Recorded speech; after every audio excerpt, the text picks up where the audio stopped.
Tim Collins with Cullman Today. I'm down with Senator Paul Bussman. Senator, we're getting near the end. We're going to talk about weeks 12 and 13. We missed last week.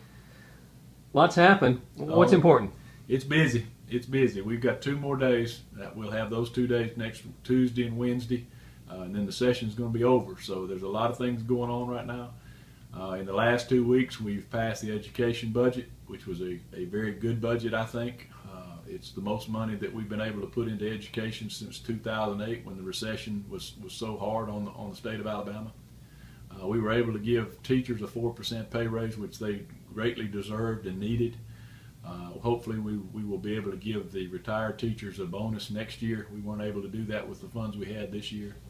That's a big thing. We've got both budgets out of the way now, and anything can happen now, and we really don't have to worry about the budgets. And last year, as you remember, we were on the last 2 days trying to figure out what we're going to do with the budgets, and that's a terrible position to be in. So we're in a good position right now. Things are going to go very, very quickly in the next couple of days. There's a lot of House bills, there's a lot of Senate bills, there's a lot of local bills that need to be passed, and if everything goes pretty smoothly, then those will get passed. If not, then it could get ugly. Yeah, speaking of budgets and money, we've got the BP oil money. That's looking like a hockey puck to me. Can you talk about that? Well, anytime you've got money that's available to spend, everybody wants a piece of it. The South Alabama folks are concerned that the damage was in their area, and they think that the money should stay down there. We all know up here in North Alabama that many of our businesses suffered because of the lack of traffic and the lack of tourism that came through going to the beach. So there is a reasonable request for us to have some of that money up here.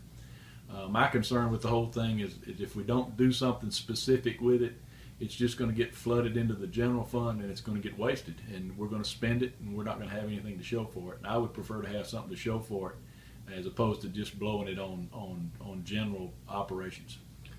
That'll be decided over the next 2 or 3 days as well, do you think? We hope so. That's one of the things that's going to be very contentious.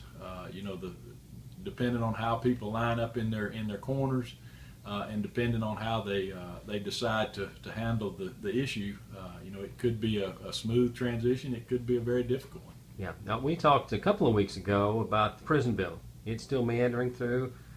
What's its future, do you think? Well, right now the House passed their version yesterday. I'm not sure. I haven't had a chance to look at that. I'm not sure it's the same version as we passed. If it's not, then it has to come back to us, and we have to look at it. The concern I've got with that, again, is the estimates on cost. I do not believe we can save that much money to build that prison system and not cost the citizens of Alabama any more money. I just don't believe that's going to happen, and there's been bills put aside in the House that would cover any overages, and that tells me right away that we may have a problem already. So I didn't vote for that. I thought it was a bad idea just to give the Department of Corrections $800 million to build a prison system. I think that's a tremendous gamble. And as many of you know, in any construction, you're going to have a 25-30% overrun. You could get into the 1.2, 1.3 billion, and if that's the case, that's really going to strap the general fund even more than we are now. I follow you. Now, let's bring it down to a more local level. Your district, some of our other representatives around. There's going to be a ton of House bills. It seems like they always get passed the last day or two. You foresee that happening again this time? Well, the local bills are being held up right now due to the gambling issue. There was several of us that don't want to expand bingo in the state of Alabama. Several of us abstained from voting on those local bills. That irritated the senators in those areas, and so they've been holding up local bills. Most of the time, they will relinquish on the last 2 days, and I have a commitment from the 2 senators that are doing that they will relinquish at least on the Cullman County bills, and we'll be able to get those passed through. Now, I know a lot of us have been following Randall Shedd's cemetery bill. He came out with that first. What's your thoughts? Is it going to make it or not? I think it will. I think it's got a very good chance. That's the bill that I've got the most optimism with, and because I've got the agreement of the 2 senators that are holding it. Those 2 senators have never violated my trust in any way. They've told me exactly the way they are, where they're at, and what they're going to do. And when they say they're going to do that, they're like me. they follow through and they do what they say they're going to do. So right. I'm very confident that's going to get passed. That's good news. Now I know I've been following from day one. It seems like the hemp bill. Everything I see looks like your bill's going to pass. It's a statewide bill, not a local one. But what do you think? I think it'll pass. And again, I think we'll see in the next 2 days. We'll see several bills. We may see a 25 or 30 bill calendar come up on Tuesday and Wednesday. Our bill was on the calendar this week. Unfortunately, we had a disagreement amongst some of the other senators, which caused a big quag in the Senate, or it would have passed yesterday. Follow you. Now we've touched on this several times in the last few weeks. Governor Bentley and specifically local Representative Ed Henry's attempt for impeachment. What's your thoughts? I know you're not in the House, but well, it's moving forward.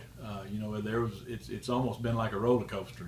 There was a optimism that there would be impeachment procedures, and then it kind of died down after they didn't have enough signatures. Now they've got enough signatures again, so it's going to be interesting to see where that goes.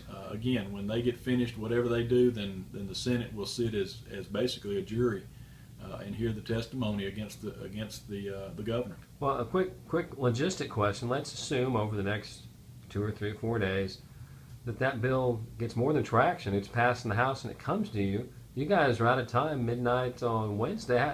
What happens then?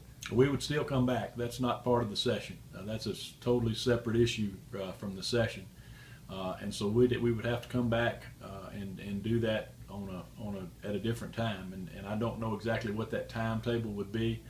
I know they've got to have they've got to get a judge in place to handle the trial basically. So I don't know really what the timeline for that would be once the House passes their version, when it would actually take place. That makes sense. It's all unknown, it seems like to me at this point. It's new ground. Yeah, it's brand new ground for us here in Alabama. Absolutely. Well, Senator Bussman, that completes week 12 and 13. We're back next week for the finale on week 14. We're done. It may be good for the state of Alabama that we get out and get done. There you go. Thank you, sir. You're welcome.